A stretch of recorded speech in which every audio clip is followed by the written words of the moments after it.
All right, welcome everyone. We're going to give this another minute or two just to continue to allow people to come in, and then we'll get things started. Thank you so much for coming. And let's see. Well, I guess I'll just get started. So my name is Zach Carson. I'm one of the curator producers of the Cannabis Sustainability Symposium.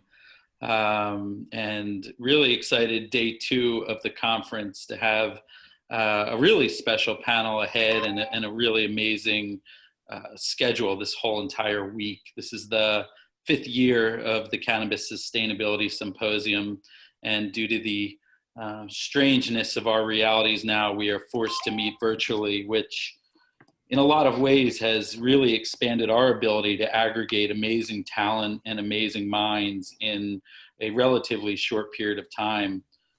We have about 130 speakers and over 45 panels, all talking about the intersections of our emerging cannabis industry and the concept, very holistically speaking, of sustainability.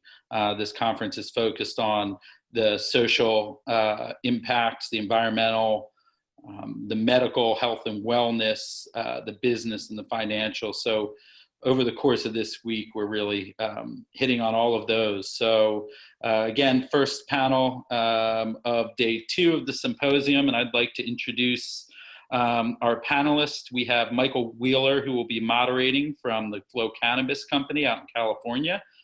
We have Adam Smith from the Craft Cannabis Alliance. We have Shanita Penny from Budding Solutions.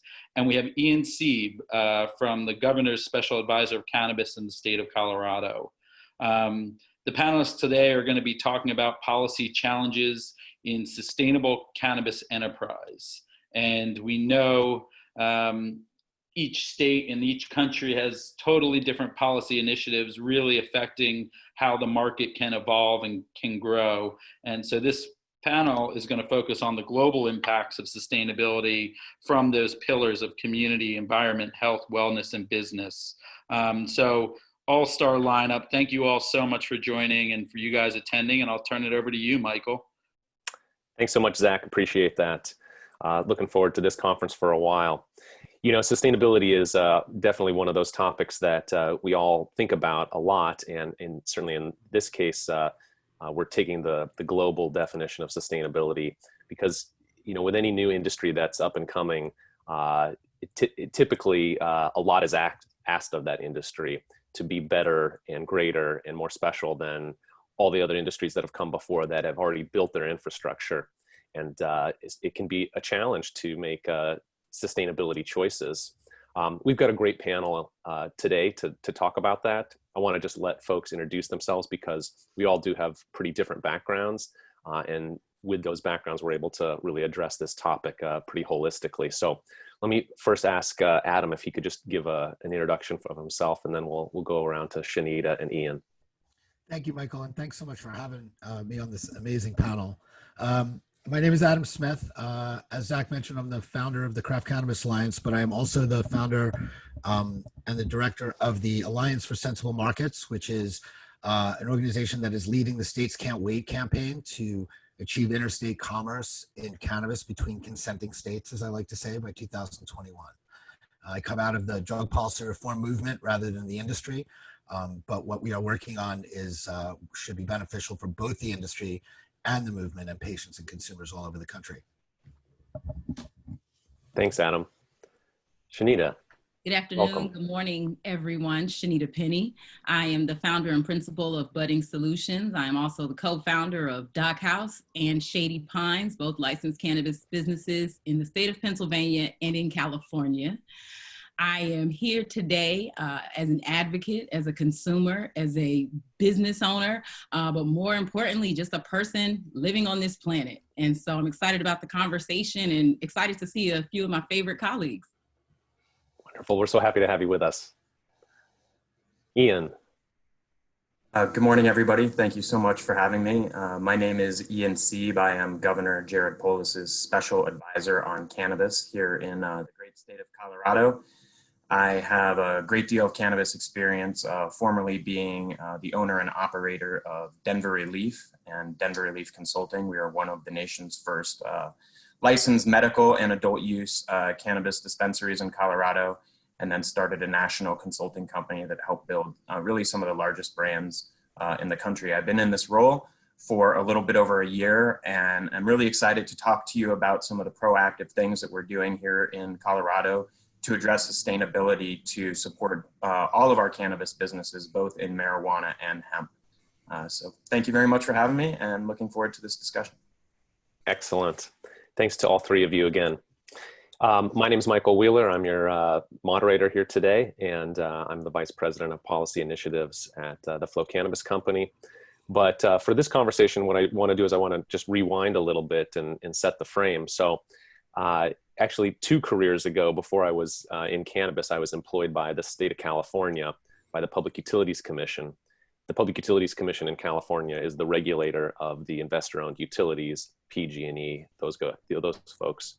My job at that time, along with many others that I was working with, was to use the regulatory process to require the investor-owned utilities to implement a sustainability program to their massively unsustainable infrastructure.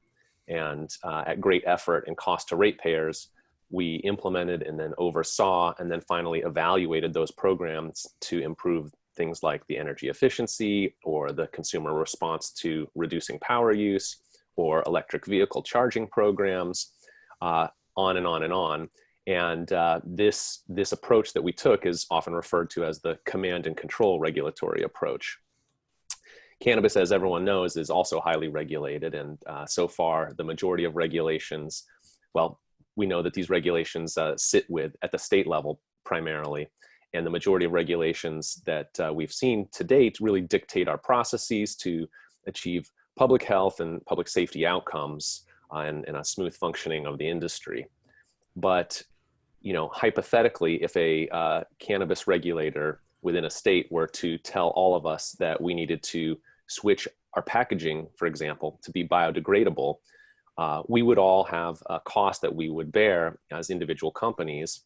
And we'd probably all, scream quite a bit about the additional cost that we were all faced with.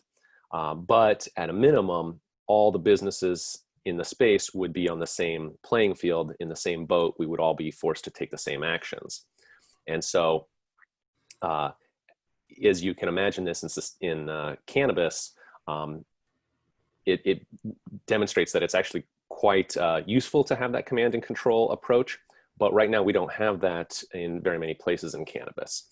Mostly we hear many voices urging this industry from both inside and outside to invest in sustainable infrastructure first and create these sustainable businesses that can grow and scale. And while we've achieved some progress this way, often it's the loyal consumers who are encouraging us to continue this path, even when the initial or ongoing cost is higher than the alternatives that are in front of us. But as anybody running a business knows, this is difficult. This can be a difficult path for a company to take when there are other least cost approaches to growth, and maybe prudent capital management doesn't support the investing in sustainability at initial startup phases of the business. Investors also are carefully watching how we spend our money and participate in these initiatives. So with that frame and sort of understanding that balance between that command and control approach and the individual voluntary decision approach, I wanted to get into the conversation with our panelists and just start initially talking about what your thoughts are about sustainability within cannabis, and whether, sort of with the status quo that we have, whether we're on the right track or whether there's some sort of course correction that's needed. And maybe we can just start with you, Ian, so that we'll just go around from there, Ian and Shanita and Adam. Sure. Thank you, Michael, for the explanation, as well as explaining, where Flowcana is coming from. And, I think it's one of the things that's interesting and really speaks to the progression of the industry is the fact that this is the conversation that's taking place all over the country. And it wasn't something that was taking place when regulations first began about a decade ago for medical and adult use. And it speaks to the progression of the industry overall. Here in Colorado, we've had several years in which to, as I was just suggesting, to look at regulations, to make ongoing changes. There has been certainly a renewed fever and more momentum in the new administration to address some things that go beyond just compliance regulations. And as part of the governor's overall agenda to get everybody in Colorado on renewable and sustainable energy by 2040, we recognize that there may be an opportunity here to really focus on some of the sustainability measures as it relates to cannabis companies in particular. And so this past year has been a good opportunity for kind of introspection as it relates to cannabis companies talking about what they can do. This group, obviously, what Ben Gelt has put together with this symposium, this blossomed from Colorado and the Sustainability Council in general. It really speaks to the message as well. So in Colorado, there's a couple unique things that are happening, and one of the things that I'm really excited to share with you is we have a program that's existed for many years in Colorado with the Colorado Department of Public Health and Environment. And it's called the Environmental Leadership Program.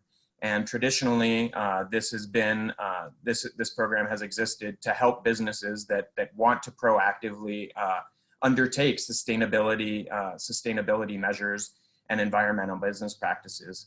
And over the past couple of years, we've really opened it up. It hasn't been specifically prohibited, but now there is, I think, more of a momentum and more of an opportunity to receive cannabis businesses into the program. And so this is a program that really allows individual businesses to create and shape a program that is going to be most beneficial for things that they can do as an individual business to undertake sustainability practices. So I'm just very quickly going to share my screen with you all. Pardon me 1 second while I do so. And if you go to the Colorado, can everyone see my screen? Just a nod. Yeah, okay. On the Colorado Department of Public Health and Environment website, you can learn a little bit about the Environmental Leadership Program. And one of the things that I do want to spotlight, well, first of all, it's the only program that I'm aware of in the entire state of Colorado or any other states that has a theme song associated with it. But more seriously, there is a unique opportunity to review what all the different businesses have done. I want to call out one in particular that's a big part of what's going on here with the Sustainability Symposium. I think they're on here if you look at the attendees, and that is Smokies in Colorado. And so you can really dig into this and see what each business has done. And Smokies, which is a Garden City and a Fort Collins company, you can read what they've done, and they've adapted a reduction goal. They have increased the total overall percentage of the waste that they are recycling. They're composting all of their paper materials. All of their outbound packaging is being sent in recycled plastic totes. They're recycling water each year. They're involved in corporate social responsibility. And so working with the Colorado Department of Public Health and Environment, and working with the Environmental Leadership Program in particular, there is a unique opportunity to undertake really your own sustainability program. There's different levels of achievement depending on the level of exertion and what type of reporting and how many years you've been a part of the program. It gets increasingly difficult as you move to increase from bronze up to silver and gold. And it's just one of the many programs that Colorado has to offer. As we move on in the presentation today, I'm going to share with you another program that we're currently undertaking through some rule changes that's also really exciting. But I do want to save some time to make sure that everybody else has an opportunity to share some of what they're doing as well. So that was just a brief look into this. And I will tell you that over the course of this next year, working with the Marijuana Enforcement Division, we have a goal to outreach and make every cannabis business at least aware of this program. Not that everybody must apply, you know, it's a pretty intense program, but we want everybody to be aware of it. And then following up on something else that we're going to discuss in a little bit, there's going to be a specific focus within the Marijuana Enforcement Division to really pick out and assist with minority and women-owned businesses to participate in the environmental leadership program. Traditionally, better funded companies, ones that have been around longer, larger companies are the ones who tend to apply for these types of things. And in light of a lot of the other conversations that we'll have today, we really wanted to be able to spotlight this often overlooked demographic of ownership in the industry and really allow them to participate in this as well. Thank you. Fantastic, Ian. Thank you. That's a great example of a number of great examples about how government is stepping in to help sort of lead the way in terms of sustainability. Let's shift over here. Shanita, what are your thoughts about sustainability right now within the cannabis industry and whether we're on the right track? Well, I love that Ian has started with a great example of things that we're doing and how we are on track. But I just want to remind people that while we are newly legalized, while we are newly regulated, sustainability really starts with the legacy operators, right? Most of our cannabis policy today does not consider this group or those that were impacted by the war on drugs. And so we aren't attracting or embracing and then sustainably growing the enterprises of farmers in Colorado, in Oregon, in Washington, in California. We aren't growing the enterprises of product manufacturers and distributors and retailers throughout the country. In places like DC and New York, sophisticated distribution and retail delivery services have been around for a very long time, long before the fiasco that is, a struggling medical program there. And long before the 10 vertically integrated companies that run 37 dispensaries for the 110,000 medical patients in a state with a population of 20 million. In my opinion, the number one policy challenge is federal prohibition, and then politics are a close second. And we know that that doesn't only influence cannabis business, but everything that happens in this country. And so when I start thinking about sustainable cannabis enterprise, I start thinking about equitable policy. And I know we're going to dive into this in much greater detail, but I think that we have to course correct how we are setting up industry, especially in the new states that will come on board. And we need to thoroughly evaluate what we can do to course correct in places like California, where you do see legislation and regulation that lends itself to embracing those legacy operators and businesses. That's a great point, Shanita. I think that those are voices that don't always get to participate in the conversation. And certainly when you look at the regulatory structure, there's little standing for those voices to participate because they don't have licenses. So excellent reminder to us and a need for course correction. Adam, how about you? I think you've got something to say here about whether we're on the right track or whether course correction is needed. Well, I'm going to look at this from the broad structural side and say that we are at a moment in cannabis. We're about to watch a whole bunch of very populated states, large consumer states, come online legally. New York and New Jersey, Arizona, potentially, and others behind them. And we have set this up in a way that we are going to watch state after state have to construct entire production industries in places where cannabis doesn't necessarily grow. And you're looking at states like New York and New Jersey with 20 million and 11 million people, where they're going to be looking at growing every ounce of biomass that they need for all their flower, every ounce of biomass for every product under lights, in humidity control and temperature control. It is absolutely environmentally irresponsible. It is destructive. Look out west, we grow it out here. You can build a facility to grow avocados at scale in New York if you want. It's just a terrible, terrible idea. And so before we invest hundreds of millions of dollars and billions of dollars into facilities that will take, 20 or more times the energy to grow biomass than we can do out here outdoors, we need to look at, where this is going. And in addition to the environmental degradation of building redundant, self-contained, siloed industries in each new state that comes on legal, it's not even economically sustainable, right? The minute federal prohibition ends, the Commerce Clause prevents states from discriminating against the legal products of other states. You cannot keep California oranges out of Florida, even if you wanted to. It's unconstitutional. And so the minute federal prohibition ends, we're going to see a flood of cheap, sustainably grown cannabis coming in from the West Coast into these markets, and 80 or 90% of all those hard asset production facilities are going to suddenly be non-competitive. So we're setting up an economic bubble that's unsustainable, one that's likely to wipe out a lot of smaller players before the larger players, production ends up getting wiped out. And we're going to degrade the environment on the way there. So I think that structurally we need to look at this industry and say, how do we move forward and set this up in a way that is that's consistent with the values of cannabis, which really should be protecting the earth and not destroying the earth, right? And really should be supporting the folks who care deeply about the plant, and not wiping them out and sort of handing the whole industry into an unsustainable economic system that's likely to cause a lot of damage. Absolutely. No, I appreciate that.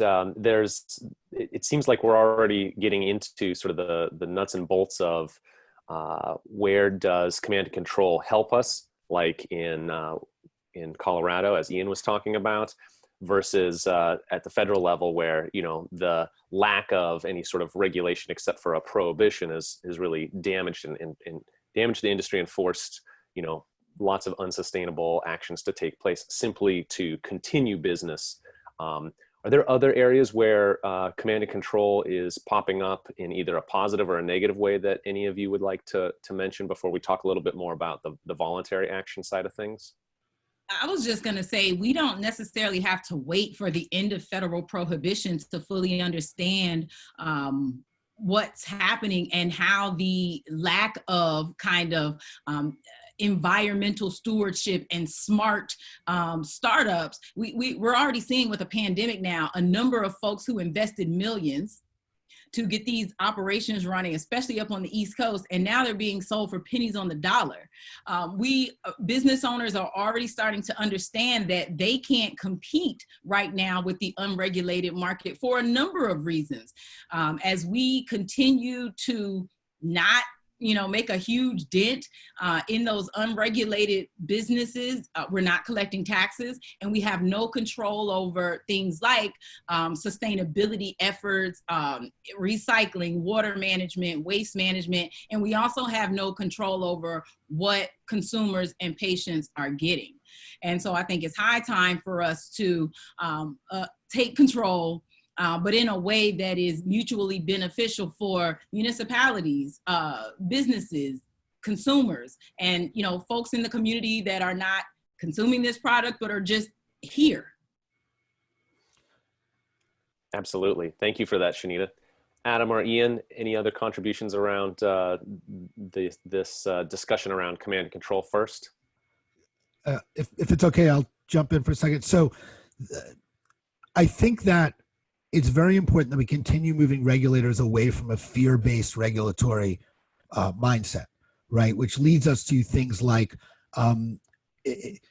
excessive child-proof packaging for flour, for example, right? I mean, I have an 8-year-old, and at no time, has he been ready to roll up a joint and smoke it, nor is he likely to eat the plant material, nor would it actually harm him if he did. And so we create, by treating the cannabis plant like nuclear waste, right? It's one thing to have heavy packaging and childproof packaging around gummies that look like candy and it can be a problem.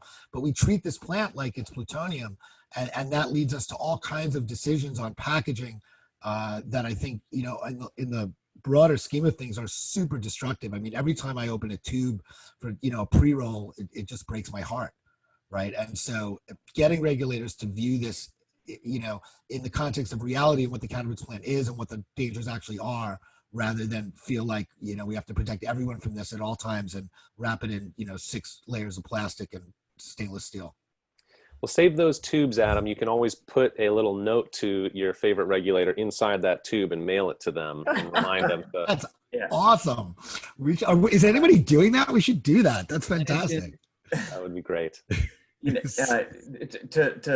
to follow off of that, you know, there are formal uses for what you can do with packaging, and as you were talking about command and control, Michael, you know, there are companies out there that are now that have been created as a result, as Shanita was alluding to, that have been created as a result of seeing a desire for sustainability and environmental concern. There are companies that are taking packaging and turning them into other products.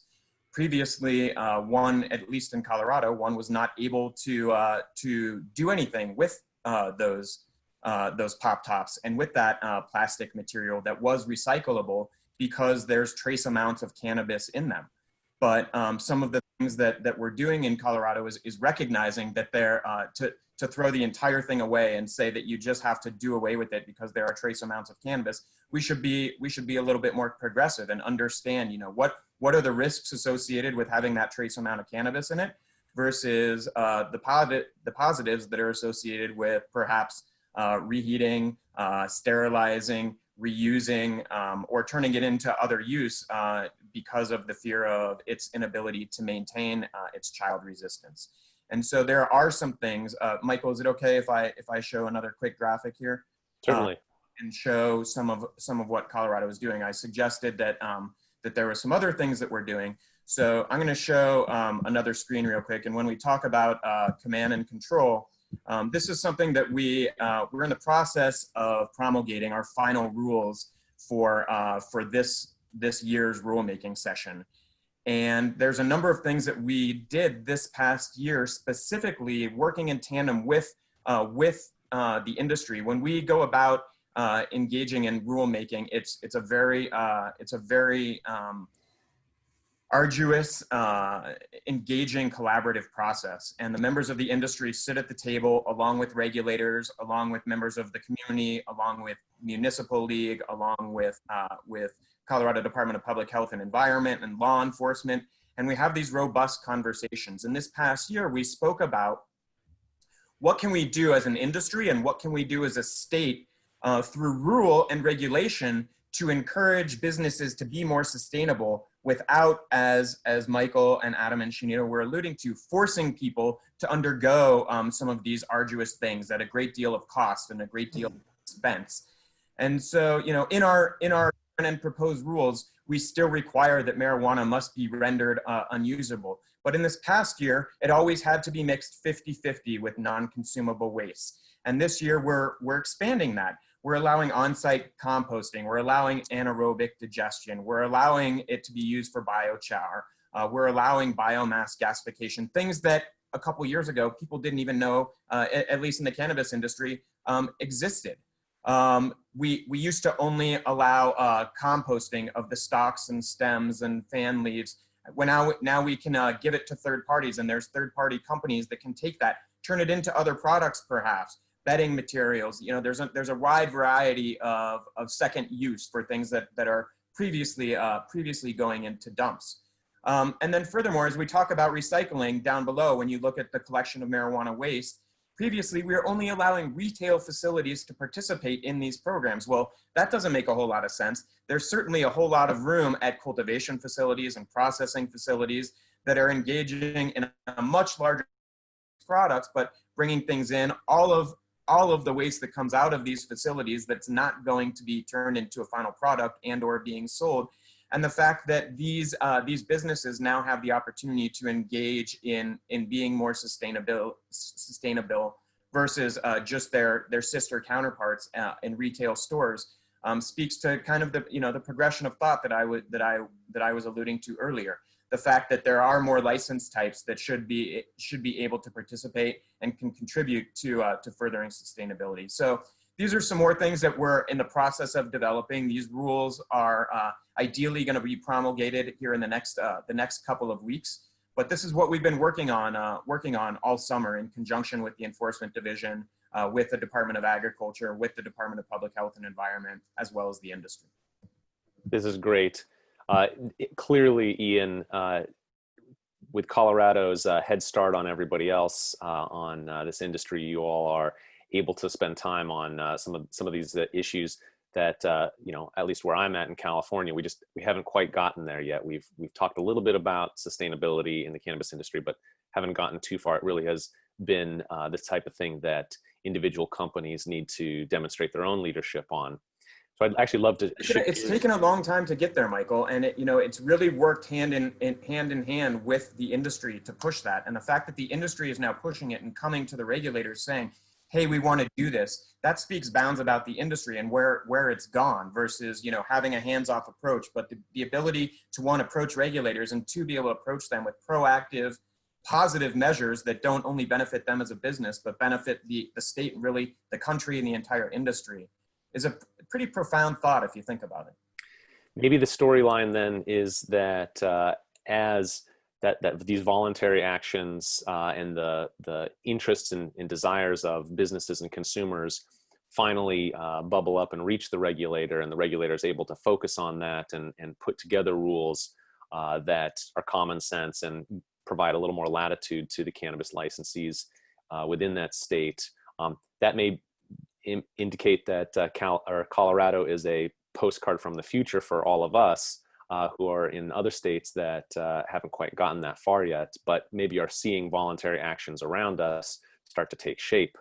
I'd actually love to, Shanita, call on you to talk a little bit about actions that are with regard to waste reduction, voluntary actions that are with regard to waste reduction as an example of what's going on in communities around you. Yeah, I remember living in Colorado years ago, and I was so excited about the freedom of being able to go into a dispensary and get any cannabis product that I want, right? And then I ended up with this huge collection of tubes and packaging and bags to put all of those individual products in, and I kept saying, somebody's going to take this, I'll be able to recycle this somewhere. And you couldn't. At that point, you really couldn't. And when I moved back to Maryland, the medical cannabis industry here was really getting up and going. And there were still these rules about, not opening a package on site, not consuming and not bringing a package back. You had to have approval before you could return a cannabis product because you weren't supposed to come into the dispensary with cannabis. And so we did. We had all these crazy rules that just made it hard to do business, and it made it really hard to have good customer service and to be a responsible company, right? So here in Maryland, patients felt the same way, very quickly after the market got up and running here. And so there is an initiative here, and I'll tell you all about it, and I hope that you will check it out. It's called the High Five Initiative, and I am sharing. But the High Five Initiative is a nonprofit that really a group of consumers, patients came up with, and they're collecting and sorting, these type 5 plastics. And really what they've done is they've shown us that even if the companies aren't doing it today, we still need to do that work. And if you put forth the initiative, the companies will jump in and support. And so now you have some of the largest cannabis companies in the country who happen to have operations in Maryland participating. And I mean, dispensaries are coming on board daily at this point, but it's the first real action that we've had here to address what is going to be a huge waste problem if we don't do something about it. And so I would encourage you to check out the High Five Initiative, especially if you're in Maryland. But if you're not in Maryland, check it out and make it happen wherever you are. I think that's the important part of what we're doing here is when we start to figure something out, we don't just hoard it and keep it in Colorado. We share it and we scale. And I think that we'll be well on our way to seeing the industry that we want if patients, consumers, businesses, and of course our municipalities and states and eventually the federal government do everything that they can to support this. And it starts with not having a ridiculous rule of, a little bit of, a trace amount of cannabis being in a container and then rendering it, unacceptable for recycling initiatives. I love that idea. That makes tons of sense. And I can't think of a single individual in the cannabis industry or outside of the cannabis industry who has felt like this is a reasonable amount of waste. This is okay. Everyone feels as though, we're generating way too much and we don't need to. So it's obviously something that needs to be addressed. Bravo to the folks there in Maryland who have put that High Five initiative together. Adam, I want to give you a chance to chime in here on voluntary actions too, if you've got any that you think are applicable here to this topic. Well, I wanted to actually touch on something a little different than voluntary actions. I mean, Shanita, made some great points on that. But structurally, I want to look at just Colorado for a minute. You have a visionary governor, right, who cares really about the success of the industry. And who did he bring in to be special advisor to do this? A pioneer of the actual industry, not a cop, not a public health person, someone who comes out of the industry, understands the industry, and cares deeply, right, about the planet and everyone who touches it and its impact on the planet. And to the extent, just like any other industry, we have good actors and bad actors in cannabis. But the truth is that there are a ton of people in this industry who care a lot about the environment and the plant and the earth and the product people are getting. And again, with the same thing with treating the plant itself like plutonium, the people in the industry who care need to be able to come up into these decision-making capacities so we can help lead this industry from a place of knowledge. And so, I'm, in Oregon, I know that our culture here is very much about the environment and sustainability. And so there's a lot of folks who care here. But I know that that's true all over the country, right? And so if you're in the industry, you need to be involved politically because these are the decisions that are being made and you do have a voice. And as we become more legit, you'll have a bigger and bigger voice. But if you are in the industry and involved politically, push to make sure that our people, and not just people out of cannabis, but people out of cannabis who care, get put into those positions that can help guide this in a way that has some understanding of what the industry and the plan is about, and cares a lot about how this all turns out. That's great, Adam. So ask not what cannabis regulators can do for you, ask what you can do for cannabis regulators. Get in and force your governors and tell them where are the folks in this who are making decisions who care about this. And I don't know who's in charge everywhere in all states. I know in Massachusetts they've done a really great job with their commission. And so I think that we are on that path, but seeing Ian and seeing what Colorado has been able to do, and how they care and what they're pushing forward gives us hope for what the future can look like in this industry. 100%.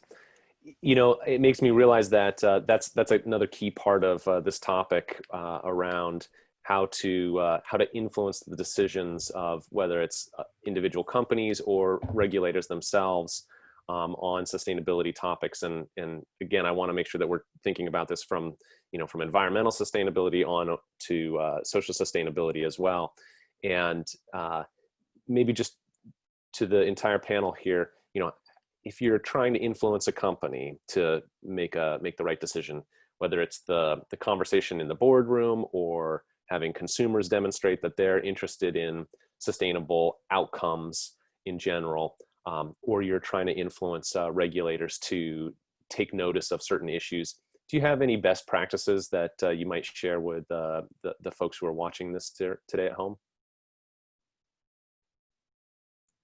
I think to Adam's point, you got to come with solutions. A lot of times we are complaining about something and screaming about it, but we haven't taken the time to at least come with a framework, a starting point to get to that solution. And so, it's important that we not only fight this battle, but align ourselves with folks in the community, folks that are already doing this work. And we say, hey, here's what's happening in cannabis and how can we work together to push this in the right direction.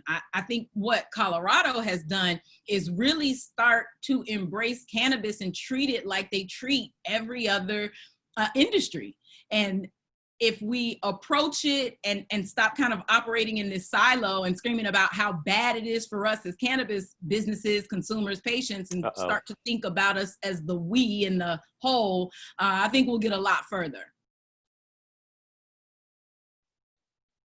I would say, what Colorado's doing, again, I'll point to them.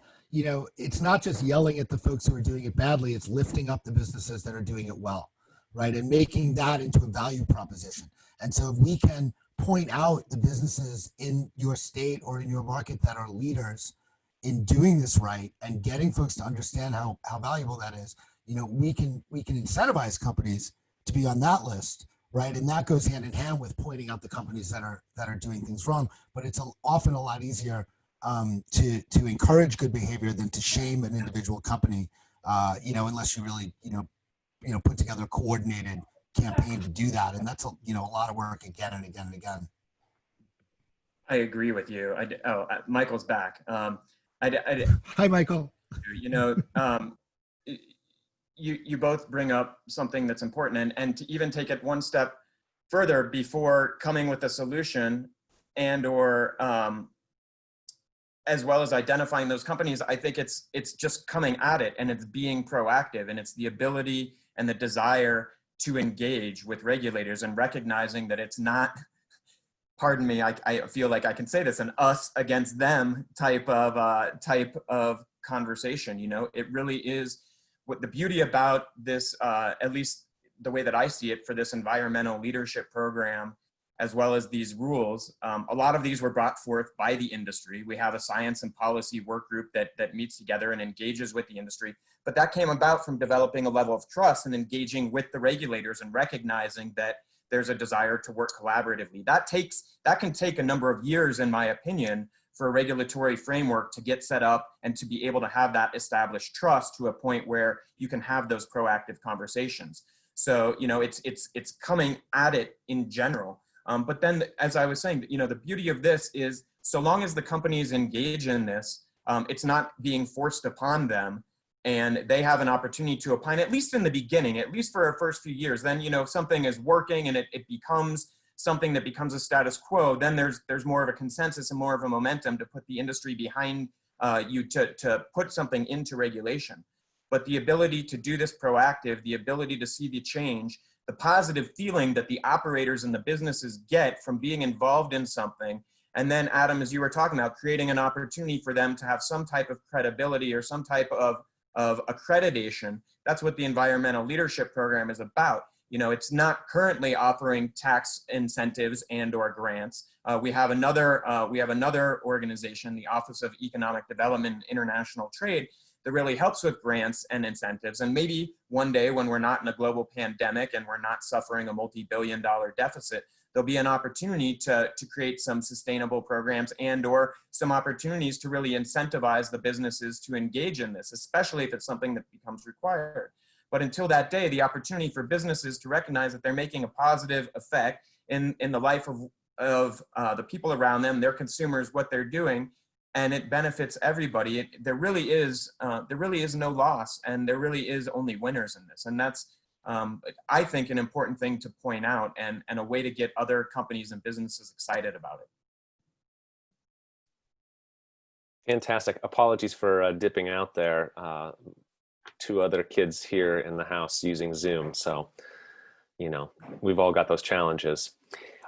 Ian, I'm not sure if you were purposely trying to answer one of the questions from the audience, but it seems an appropriate time to just pull that in.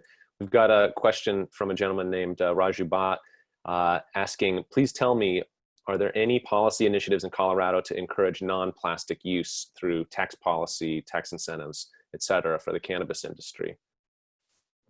I am not aware of any. None at this time. We need a high five recycling initiative for those plastics. We do encourage, there is an opportunity for people to go into facilities. There are collection bins. There are companies that clean the products, that sanitize them, that turn them into other uses. As I was suggesting, there's some concern about the continuity of child resistance when you're using inexpensive plastic containers. So to be used for the same use again and again and again, I think is a different conversation. But the fact that you can go in and drop off all your recyclable child resistant containers and plastic materials at a dispensary, and they can dispose of it and get it recycled properly. So back into cannabis, maybe not, but can it be recycled and can it be disposed of properly? And is there more Are there better solutions than sticking it in the trash can at your home? Absolutely. That's great. That's great to hear. Maybe as we get into sort of our final quarter of this conversation, I could just ask all of you to offer any sort of, for companies that are out there that are looking to take actions, whether in any form of sustainability, what are low-hanging fruit that are, either cost-free or maybe even cost positive, that is, or I guess it's cost negative, that Or they could cost neutral. cost neutral, yeah, that they could be considering, that maybe aren't so obvious. If any of you've got any suggestions. I don't have a suggestion about making it cost neutral. My suggestion is that you plan for it day one. When you build it into, your ethos, when it is what you do, there isn't the opportunity for you to give us excuses as to why you don't do it. As soon as we are able to write off other business expenses, we'll start a recycling program, or we'll sustainably manufacture, our goods. You got to start day one. You build it in, that is the cost of doing business.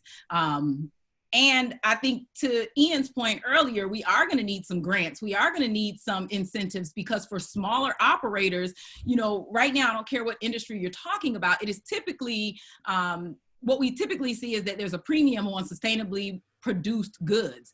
And that's not going to translate well in the cannabis industry, especially when it relates to the small operators. Now, for an MSO, they may be able to spread that cost out, over 8-10 markets or more. But for our mom and pop guys, we're going to need them to come into it day one and understand that part of their differentiating, business model has to be that they are responsible citizens. You're on mute. Yeah, sorry. One thing that I want to point out, just as a counterpoint to what Shanita was saying, is, in some cases, it can even be more complicated for some multi-state operators, because we have, as Adam was talking about, a patchwork of regulations all over the country. What is sustainable even child-resistant packaging in one state may not be in the other state. And when you get into the labels and all the other things that are not synonymous from state to state to state, it can even add additional expenses onto multi-state operators in some way that makes it even more expensive than a small mom and pop in some ways, because you're buying 10, 12, 15 of the same thing versus one round of some things, and in greater volume. And so I think it speaks to the fact that it affects businesses of all size, from small ones up into the multi-state operators that are operating in dozens of different markets and have a dozen different sets of regulations that they're adhering to. That's teed up for you, Adam. Yeah. So I would urge everyone who is in this industry, invested in this industry, getting into this industry, to try to put themselves in a position to be part of the future of this industry. The future of this industry is interstate commerce. We are going to get to legalization, right? And the further along we build an industry that is non-sustainable, that is economically non-viable, toward a future that isn't going to happen, the more resources we're wasting, environmental, economic, human, right? So I would urge folks right now, the States Can't Wait campaign is looking at opening up selected markets. Particularly, we are looking at Oregon, California. We've been talking at Colorado, producer markets, but also consumer markets that are about to legalize. How is New York going to legalize? Are they going to give out licenses to build giant, million-foot indoor grows?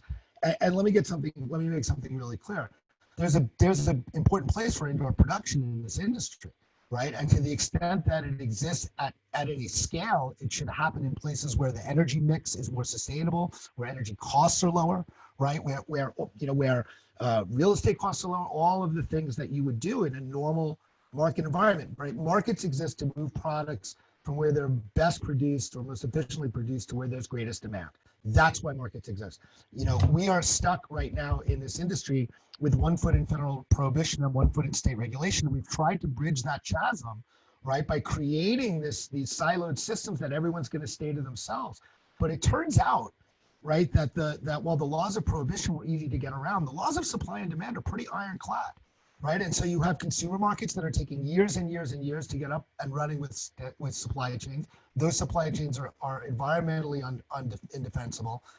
You get a lot, very expensive cannabis, and again, you're undercut by the illicit market. We need to get behind setting up this industry in a way that is sustainable in the broadest sense. So if you're in this industry, and I'll do a shameless plug, please come to statescan'twait.org. You can come to sensiblemarkets.org. It's the same thing. Endorse the campaign. We are asking governors, specific governors, to sign an interstate compact that would regulate commerce between those states, that would go to Congress to be for approval. It will create, if we can do this, on the West Coast, we will increase the valuations of thousands of farms and businesses by multiples, right? We will immediately see a wave of investment expansion and jobs in the middle of a recession. And in newly legalizing consumer states, they will be able to get industries up and running in 6 to 18 months rather than 3 to 5 to Lord knows how many years, which will bring in an immediate wave of investment, business formation, and jobs. And we will create an industry that functions in a way that makes some environmental sense. Right. And so we are not growing millions of pounds of biomass under temperature control, and lights and in the Northeast. Right. Those markets have existed for a long time. They've been import markets, and for a reason. Right. And so please get involved in trying to help us make sure that the next wave of legalizing states sets this up in a way that reflects the reality of what the cannabis industry will be. It's going to be better for consumers and patients, for the industry, and for the environment. Bravo. That was a shameless plug. I apologize. Follow us at States Can't Wait on social media. Absolutely. I'm done now. Sorry, guys. I'll just identify Adam. I appreciate the raw goods sustainability argument that interstate commerce has for us all to sort of see the truth there. But also on the jobs front, given that it's important that I think that the first reaction to most folks around interstate commerce is those states will lose jobs, and that they'll never say yes to that. And obviously that's important when we think about how this pandemic and this economic downturn that we're all facing, and how important it is to make sure that jobs are being created for folks to go back to work too, especially if they're coming from industries that have been decimated by this economic downturn, by this pandemic. So something to make sure that, if you want to hear more about that, go to the Adam's website, hear a little bit more. Also, please note that we've got some links in the chat function for the High Five initiative. And I think, Ian, did you drop anything in there? Yeah, it was for the environmental leadership program. Perfect, for the environmental leadership program. So we've got resources for folks to go to if you want to get some more information on the topics that you've heard here today. I think we're just about out of time, and so I'm gonna pull the moderator card to wrap things up. Zach, it's been a pleasure, and I think I'm gonna hand it all back to you. Panelists, I'm so thankful to you, Ian, Shanita, Adam. Great job today. We'll see you all again on another panel. Thanks, everybody.